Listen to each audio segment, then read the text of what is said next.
இன்றே டவுன்லோட் செய்து உங்கள் ஃபேவரட் ஷோக்களை என்ஜாய் பண்ணுங்க. இன்ஃபர்மேஷன் சொல்றதுக்காக தான் ஃபோன் பண்ணேன். என்ன இன்ஃபர்மேஷன்? அதான் சார், ஜூன் மாசம் 9ஆம் தேதி ராஜபாளையத்துல இருந்து சென்னைக்கு டிராவல் பண்ண உங்களோட லிஸ்ட் கேட்டீங்கல்ல? நானா? அவங்க யாரோ டிராவல் பண்ணா எனக்கும் அதுக்கும் என்ன சார் சம்பந்தம்? அந்த டீடைல்ஸ் கிடைச்சா உடனே கால் பண்ண சொல்லி உங்க நம்பர் கொடுத்தாங்க.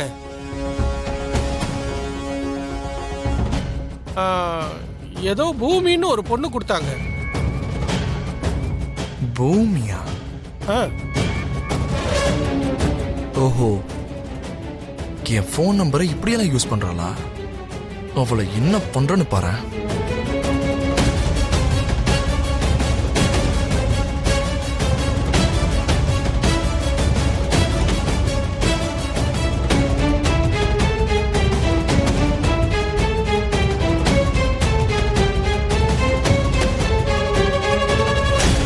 நீங்க ஒரு நிமிஷம் இருங்க.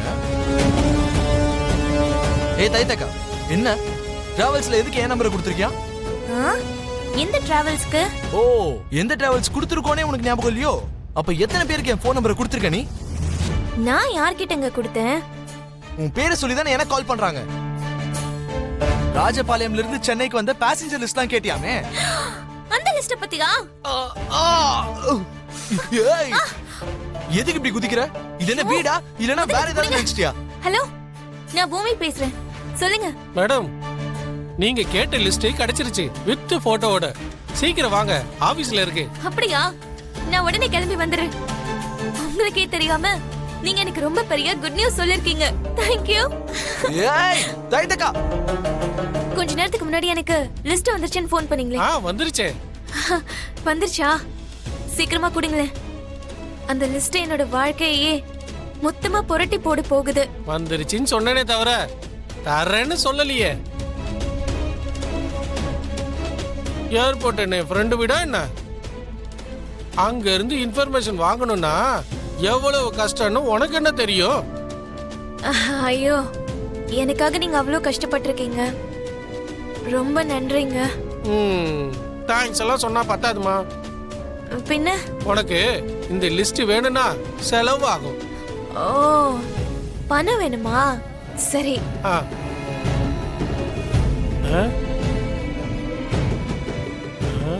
இந்தாங்க, 500 ரூபாய் இருக்கு.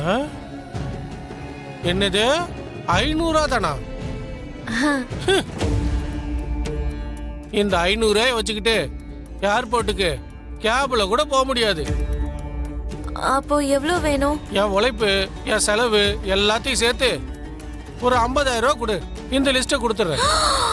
என்னது, 50,000-மா? என்கிட்ட அவ்வளோலாம் பணம் இல்லைங்க. அப்ப அந்த லிஸ்ட கொடுக்க முடியாது. சார், அப்படிலாம் சொல்லாதீங்க. நான் உங்களை கையெடுத்து கும்பிட்டு கேட்டுக்கிறேன். அந்த லிஸ்ட்ல தான் என்னோட எதிர்காலமே இருக்கு. எனக்கும் 50,000 ரூபாய் கிடைக்கும்னு நானும் ரொம்ப எதிர்பார்த்துக்கிட்டு இருந்தேன். 50,000 ரூபாய் கொடுத்தா அந்த லிஸ்ட கொடுத்துறேன், இல்லைன்னா தரமாட்டேன். அப்புறம் உன் இஷ்டம். ஐயோ, அப்படிலாம் சொல்லாதீங்க. நீங்க எனக்கு அண்ணன் மாதிரி. நீங்க எனக்கு இந்த உதவியை செஞ்சா உங்களை இந்த ஜென்மத்துல நான் மறக்க மாட்டேன். இந்த ஜென்மத்துல நீ ஞாபகம் வச்சுக்க வேண்டிய அவசியமே இல்ல. நீ எவ்வளவுதான் கெஞ்சி கேட்டாலும் 1 ரூபாய்க்கு பிரயோஜனம் இல்ல. அம்மா, எனக்கு கண்ணீர்லாம் தேவையில்லை. கரன்சி வேணும். ஏர்வேஸ்ல போகிறது மட்டும் இல்ல, அதோட இன்ஃபர்மேஷன் கூட பயங்கர காஸ்ட்லியா இருக்கும். கிளம்புமா, கிளம்பு. நீ போய் அமௌண்ட் எடுத்துட்டு வா. யார் அந்த பொண்ணு? ஏன்னே தெரியல. அந்த பொண்ணை பார்க்கும் போதெல்லாம் வாயடைச்சு போயிடுறேன். எனக்கு வார்த்தையே வர மாட்டேங்குது. சோபா சந்திராவை பத்தி பேசுறதுக்கும் அந்த தேவதையை பத்தி குறை சொல்றதுக்கும் உங்களுக்கு எந்த ஒரு தகுதியும் இல்லைன்னு எனக்கு புரிஞ்சிருச்சு. அன்னைக்கு அப்படி நடந்துக்கிட்டா, இன்னைக்கு அந்த ககனுக்கும் எனக்கும் நடுவுல வந்து அவ காயப்பட்டுக்கிட்டா. சண்டை போட விடாம தடுத்து நிறுத்தினா. அந்த பொண்ணு அவனை காப்பாத்தினாளா இல்ல என்ன காப்பாத்தினாளா? ஆனா ஒண்ணு மட்டும் உறுதி, அந்த பொண்ணோட ரத்தம் என் மேல பட்ட உடனே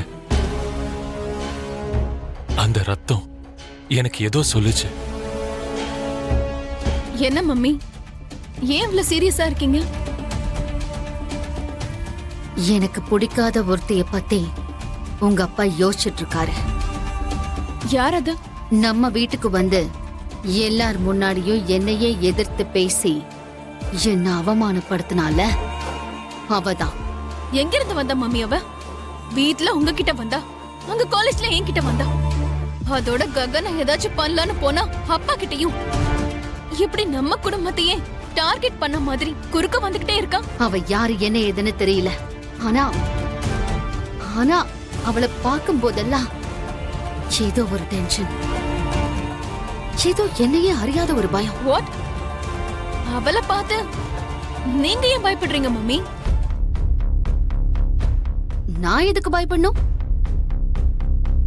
அது என்னையே அறியாம நடக்குது. ஆஃப்டர் ஆல் எவனே தெரியாத ஒருத்திய பத்தி நம்ம ஏன் யோசிச்சு பயப்படணும் மம்மி? அவ மறுபடியும் உங்க கண்ணுல படாத மாதிரி, உன் விஷயத்துல தலையிடாத மாதிரி ஒரு பாடம் கத்து கொடுக்கணும். அத நான் பாத்துக்கிறேன். எங்க 2 பேருக்கும் கல்யாணம் ஆயிடுச்சுன்னு ஞாபகப்படுத்த எங்க கல்யாண பத்திரிக்கையும் கல்யாண நாளையும் தவிர வேற எதுவும் இல்ல. அவர் இங்க கூடவே இல்ல. எல்லாருக்கும் கல்யாண நாளுங்கிறது சந்தோஷத்தை கொடுக்கும். ஆனா எனக்கு மட்டும் வேதனையை தான் ஞாபகப்படுத்துது.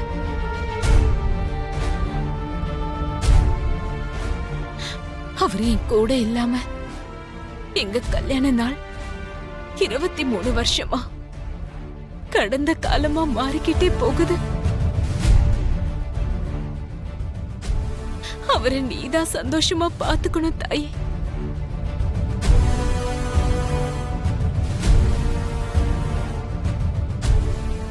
என்ன ஆண்டி, சாமி கிட்ட ஏதோ பலமா கேட்டுட்டு இருக்கீங்க போல. உங்க முகம் பார்க்க வழக்கம் போல பிரகாசமா இருந்தாலும் இன்னைக்கு ஏதோ சந்தோஷமும் தெரியுது. ஒரே வார்த்தையில சொல்லணும்னா நீங்க பாக்குறதுக்கு இப்போ மகாலட்சுமி மாதிரி இருக்கீங்க.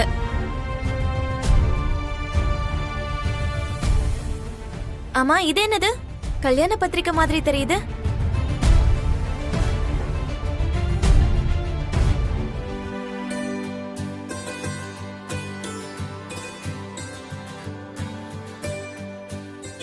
ஆண்டி, இன்னைக்கு உங்க கல்யாண நாளா? கல்யாண நாள் வாழ்த்துக்கள் ஆண்டி.